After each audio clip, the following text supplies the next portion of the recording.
Hi guys! Welcome to my new video. Pasensya na kayo guys kung ngayon lang ulit ako nag-upload. Gawa nga ng sipon, ubo at kunting lagnat. At dahil okay na ako, eto na muli ang aking handog para sa inyong lahat. Yung mga nagtatanong about sa mga reels ko sa pagkain namin doon sa seafood buffet. Heto na po guys ang may naaabangan ninyo. FYI, yung pupuntahan naming restaurant is located also here at Bin Mahmud area. So let's say 10 minutes walk from sa bahay namin.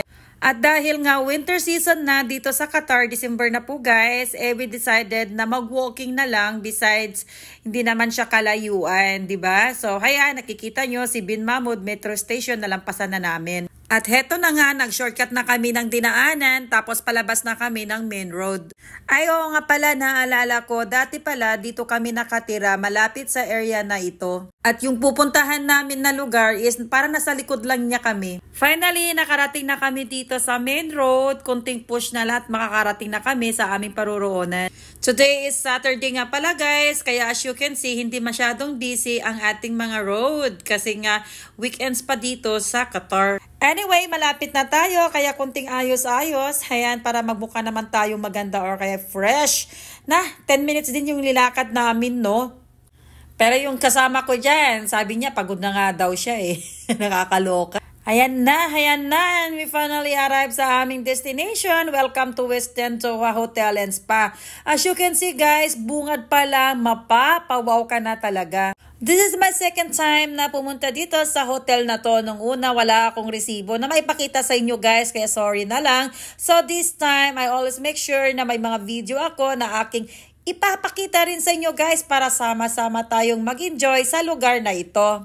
Excited ang person kaya nauna na siya. At dahil siya ko, still namamangha pa rin sa mga nakikita ko guys kasi ang dami-dami at ang laking pinagbago talaga. At hinahabol ko na lang talaga ang kasama ko dyan, no?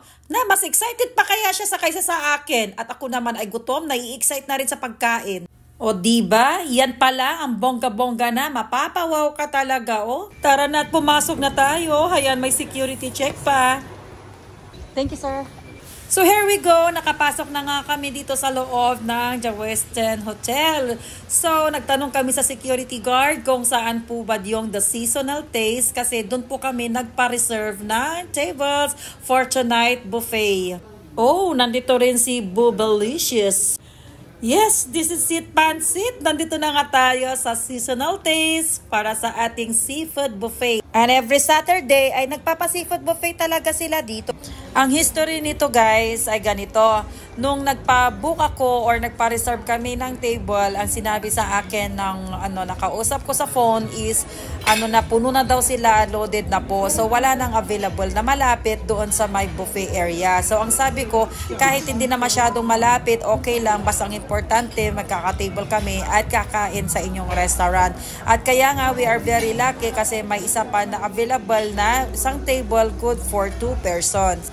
Ayan na guys, nakikita nyo ba? Nakikita ko, uy, nakakatakam talaga, uy. Mapapakraving satisfied na naman ang lola nyo guys kasi nga, ang mahal-mahal talaga ang talaban dito. Isang piraso, naku, Diyos ko po, can afford. And we are finally settled, pero bago ako mag-mukbang, ayan, flex ko lang muna ang lugar guys. O diba, ang ganda-ganda. Wala masyadong tao kasi nga ang aga namin dumating. And we have this complimentary water of course from the Westin Hotel. Libre lang din yan guys. Kasama sa bayad siguro, ewan. So nagkanya-kanya na kami ng lakad guys. Hindi ko alam kung saan pumunta yung kasama ko. Pero ako na, doon talaga ako sa pila ng mga seafoods na lobster. Sobrang naglalaway kaya ako dyan. Uy. And this is my first plate. Naglagay talaga ako ng 3 pirasong grilled lobster dyan guys na hindi na talaga ako makapag-antay. At yan talaga ang una kong inupakan, promise. Yan guys, pangalawang kuha ko na to ng lobster. Ang sarap talaga, grabe. Second plate ko na to. Tigatlo ang kinukuha ko. Basta wala nang pakialamanan to guys. Itodo ko na. Once in a blue moon lang naman. At yan naman ang person, no? Miinom talaga ng beer. At dahil nag-order siya ng beer, kumuha talaga siya ng fresh na talaba. Pero hayan, isa lang ang tinikman niya. Ayaw na niya. Tapos yan, binigyan niya sa akin. In fairness, talagang manamis-namis ang talaba na to guys. Pagkatapos kong ubusin yung 3 piraso na binigyan niya sa akin, heto, at hindi pa ako nakontento. Pumunta talaga ako sa buffet. area para kumuha ulit ng panibagong set ng mga talabayan. Kulang na lang talaga, ubusin ko na talagang talaba dyan. This is my second plate of oyster. Tapos kumuha din ako ng mga baby na octopus with some mussels. Okay, mag-alala guys, nagtitik ako ng maintenance para sa high blood ko na mahirap na, baka pagkatapos kong kumain matigok naman. Naku, wag naman sana. Sarap-sarap talaga yan guys. Oh, yan, piniflex ko yung baby octopus na yan. Tapos kumuha talaga ako ng special na sausawan ko. Yung, ano ba yan? May chop na onions, tapos may suka, paminta, asin, hindi ko alam. Basta napakasarap ng sausawan ko yan. So yan, nilamon ko na. Yung kasama ko, ayaw ng mga yan. So tell you guys, yung kasama ko, parang lugi ang binayad niya para sa kanyang seafood buffet. Paano naman kasi, hindi naman siya nakain ng fresh na talaba, tapos ayaw din niya ng baby octopus, tapos ewan ko, hindi naman siya kumain ng lobster, yung prawns lang, tapos sabi ko nga sa kanya, pumunta ka dito para magmukbang tayo, kumain tayo ng mga hindi mo talaga nakakain sa labas, kasi nga ang mahal-mahal talaga ng mga to, pero akalain mo, kumuha siya ng mga, yung lagi niyang kinakain sa labas, yun ang kinain niya, OMG. Kaya nag-moment-moment na siya sa pag-inom ng beer. Uy! So after ko mabusog sa lahat ng mga kinain ko na seafoods guys, ito na, it's time for dessert.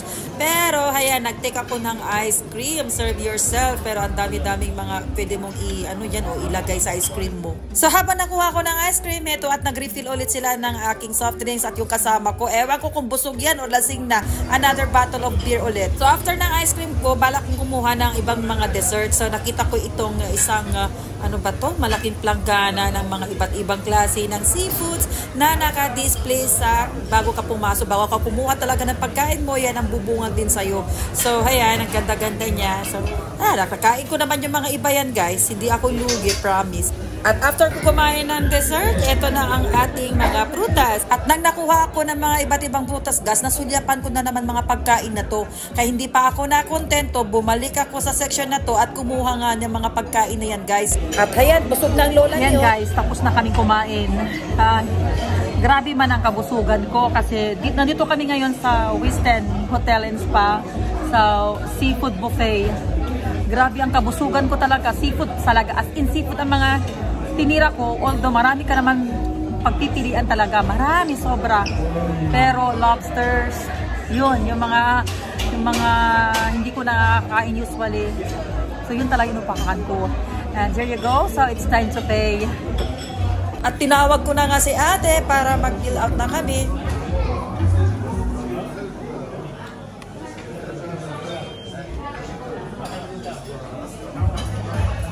Ayan si Ate Joanna. Opo. And nakapag-review na rin po ako. You're welcome po. Thank you rin po, ma'am.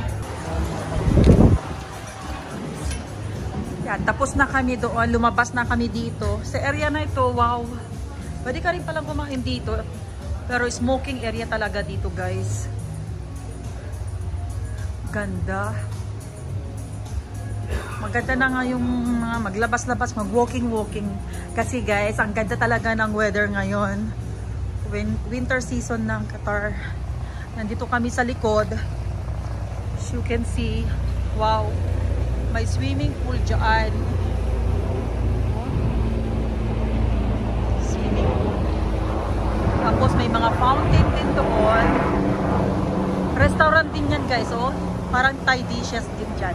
Matry din dyan after.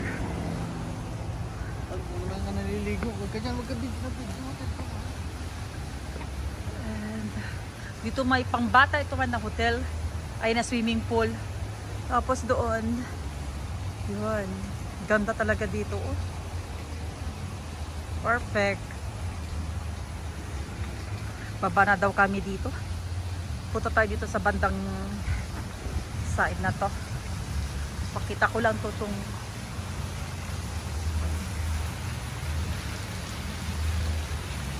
ibang ganda ng view, ganda ng place.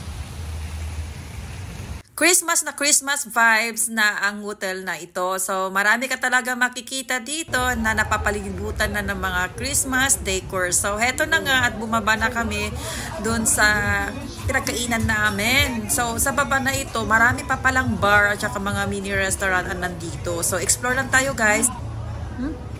Pwede ko na pala mag-order dito, mahal, oh. Ito yung ano, mga sisha room mo pag gusto mo uminom. Ganda, no? Ganda nga. Oh.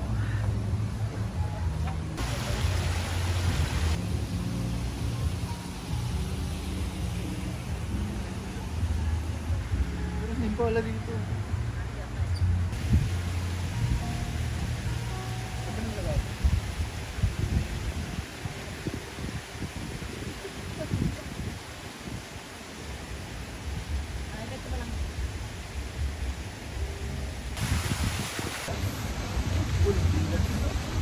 Full villas daw. Kasarap ng panahon, oh. Oh. Yeah, lamig. Naantok na. Time check na kasi, guys. 10 o'clock. Sarap. Grabe, sarap ng panahon, ng weather.